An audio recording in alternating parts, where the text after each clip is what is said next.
வருகின்ற அக்டோபர் 1, 2025 அன்று சரஸ்வதி பூஜை வருகிறது. இந்த நாளில் வீட்டில் புத்தகங்கள், இசைக்கருவிகள், வேலைக்கு தேவையான கருவிகள் அனைத்தையும் சுத்தமாக வைத்து அம்மன் முன்னே வைத்து வணங்க வேண்டும். சரஸ்வதி புண்ணிய அன்று இந்த மந்திரத்தை கூறினால் நீங்கள் வாழ்வில் வளம் பெறுவீர்கள். காலை எழுந்தவுடன் ஓம் ஐம் ஹ்ரீம் க்ளீம் சரஸ்வதியை நமஹா என்று ஜபித்து அம்மனுக்கு வெள்ளை மலர், வெள்ளை உடுப்பு, அக்காரம் பால் பிரசாதம் வைத்து வழிபடுங்கள். ஆயுத பூஜை என்று சரஸ்வதியை வழிபட உங்கள் பூஜை அறையில் சரஸ்வதி தேவியின் படம் அல்லது விக்கிரகம் வைத்து புத்தகங்கள், எழுதுகோல் போன்ற கற்றலுக்குரிய பொருட்களையும் மற்றும் அலுவலகத்தில் கணக்கு புத்தகங்களையும் வைத்து வழிபடுங்கள்.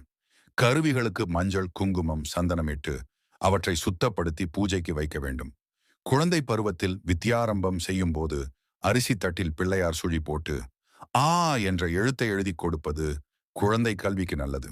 இந்த நாளில் வாசிப்பு துவங்கினால் கல்வி வெற்றி, வீடு செழிப்பு, குழந்தைகளுக்கு நல்ல அறிவு வரும் என்று கூறப்படுகிறது.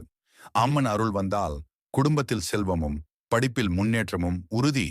எனவே இது போன்ற தகவல் தெரிந்து கொள்ள நமது தியாகராஜன் விலாஸ் சேனலை மறக்காமல் சப்ஸ்கிரைப் அண்ட் ஃபாலோ பண்ணிக்கோங்க. இந்த நாள் இனிய நாளாக அமையட்டும். ஓம் நம சிவாய.